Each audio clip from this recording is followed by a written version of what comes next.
All right, so if you have a block, I'd like you to place it at the top of your mat here, like coming up to the tall height.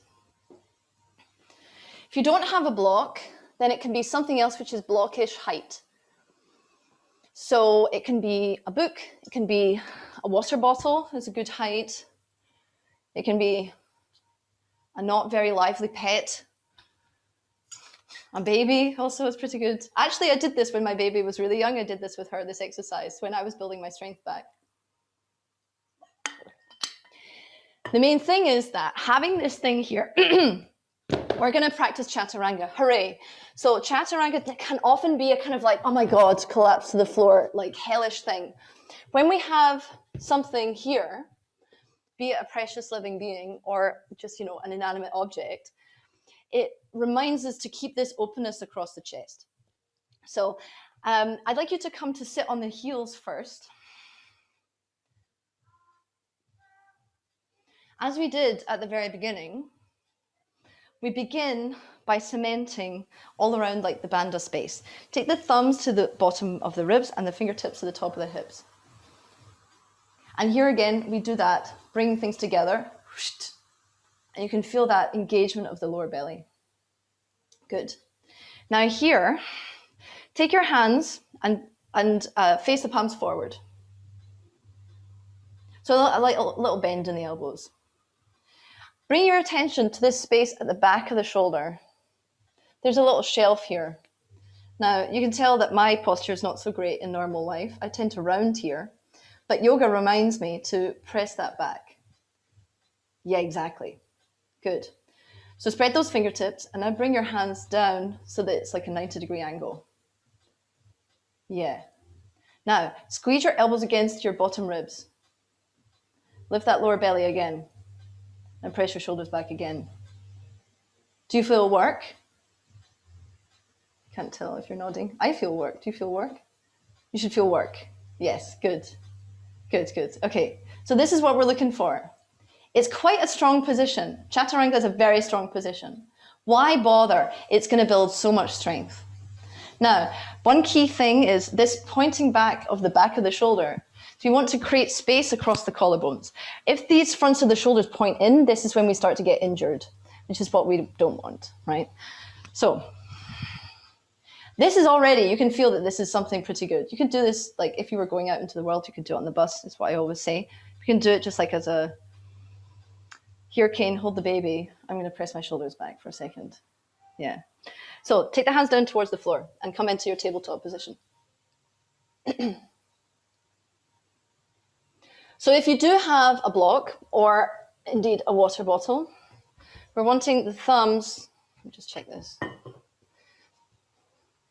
I know, the fingertips will line up with like the back of your prop.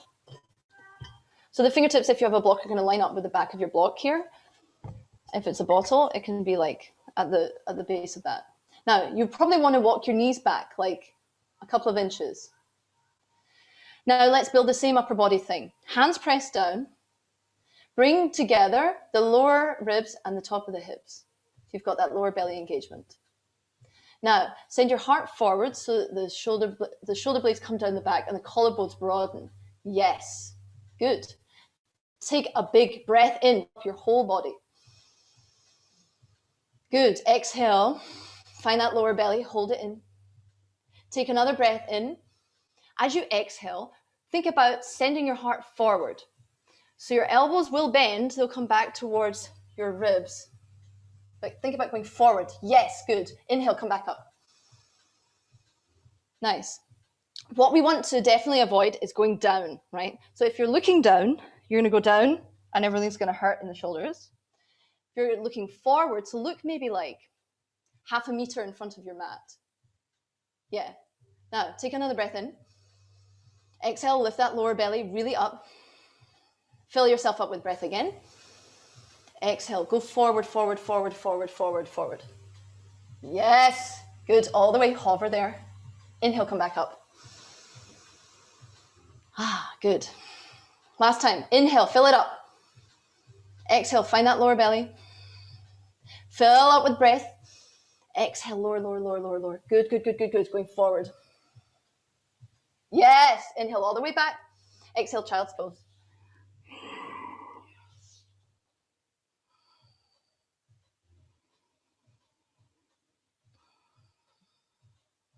I'm sure you can feel your heart beating now. That's the point.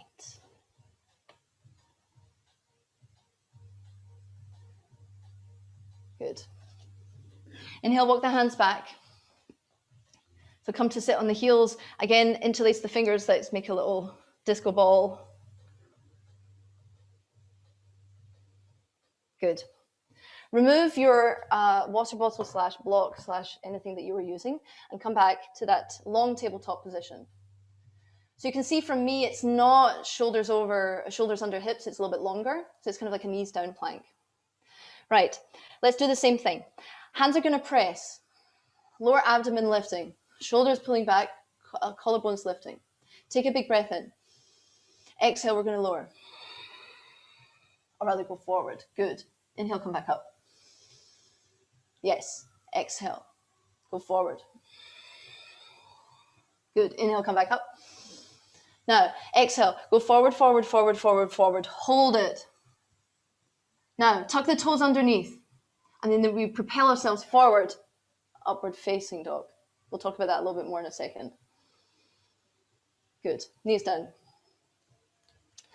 So what we want here, so eventually when we're doing the knees up Chaturanga, there'll be a little propelling as you use the pelvis to pull yourself forward into this up dog. We're going to talk about this toes transition next week. But for now, we'll keep the knees down and then the toes will point down. As we go forward into upward facing, I want you to start it from the pelvis as we did in the tabletop. Send your pelvis forward and then we'll ripple through the spine. So let's try that. Hands down. We'll stretch the wrist one more time in a second. Okay, now we lower halfway down. Exhale. Now send your pubic bone forward like Michael Jackson. Press the tops of the feet. Press the hands into the floor. Then the heart lifts. Good. Exhale, come back onto the heels. Let's stretch the wrist one more time.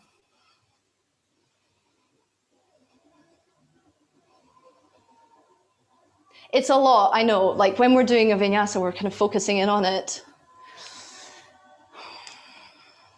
But it's healthy because we don't really bear weight on our hands very much in real life. Good. Right, let's talk about upward facing dog one more time. In fact, let's go from cobra. So what is the difference between cobra and up dog? We did cobra already once or twice. We had the lower body pressing into the floor. So if we do our cobra here, we have 10 toes, 1, 2, 3, 4, 5, 6, 7, 8, 9, 10 toenails. We have inner thighs spiraling towards each other. I always really like to build it in this way. We have the pubic bone hugging in. So imagine like we were in our Tadasana. The density of the lower body, the lower abdomen lifting, and then the openness of the upper body, the breath lifting us up. Okay, we've done that. What's the difference between this and upward facing dog? The difference is only hands and feet are on the floor. The similarity is the strength of the lower body. So if you come into from your cobra, just press the tops of the feet into the floor and have the knees down. Yeah. So the hands press, bend those elbows and send them backwards again. Now, before you go anywhere, lift your lower belly. The same thing I've been hammering on about the whole time. All 10 toes will press. Now, as you inhale, send your hips forward. Send those hips forward as if the front of the hip bones are going to go forward to the front of the room. Then from there, you can stay with this like a kind of high cobra, or you can press the feet down. Lift the kneecaps very much. Lift the kneecaps, and then think about the space between the two sit bones squeezing towards each other. Then that will propel the heart forward. Good. Exhale, put the knees down. Let's come back. Find a child's pose. Turn the palms to face up.